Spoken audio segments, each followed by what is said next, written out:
This year, I think you need to give the guys something to buy into, something to believe in. When we first started the Brian Kane stuff, we went with One Pitch Warrior, and we did that the first year. Last year, we tried to keep that going. It was okay, but we had all these new guys coming in. I felt we needed something new. Land the plane is something that Coach Thomas came up with. So I went to this thing in Texas in December, seminar, a guy named Andy McKay, that's a junior college coach in Sacramento City.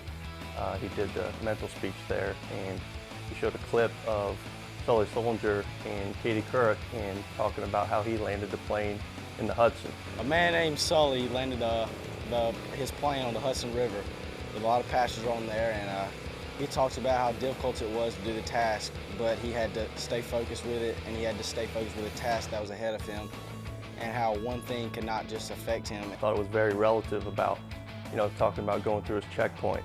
He's controlling what he can control. He felt he was prepared for that moment through 30,000 hours of flying. I mean, think if somebody else was flying that plane that day. Does it land in there? I don't know. Even when you're going through adversity, when you're going through something tough on the mound, that you just don't worry about it and do your job. Don't get nervous and just react to what you go through every day. And it's something we can think about when we're out there on the mound to kind of keep us relaxed. They are, quote unquote, flying the plane. They got to keep the guys involved. They're co-pilots, we like to say. Tucker's a huge co-pilot, infielders, the outfielders. They keep them involved. They keep the flight going. He wasn't worried about what the passengers were thinking. He was just worried about landing that plane on the Hudson River. And so when I get out there, all I think about is landing the plane. I want to get to the next level. I want my next teammate, my next bullpen guy to come out there and get the job done after me. And I go in the dugout and I feel like I've landed the plane. If I go back out, I feel like I still have a job to do. Before they get out there, they need to go through their checkpoints in their mind. You can't pre-plan the flight. The flight's going as you go.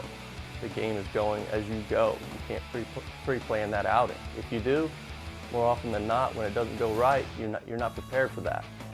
You got to block out the fans, the other team. There can be errors in the field, and that's stuff that you can't worry about. It's all on you. Just go do your job. Okay, turbulence isn't going to wreck you. It's not going to crash the plane. You might have some bumps and bruises in there, but you just got to learn to keep the flight and keep it going. We are never done as a staff until the game is over and the plane is landed. And then that's landing the plane for us. 1, 2, 3, land the plane.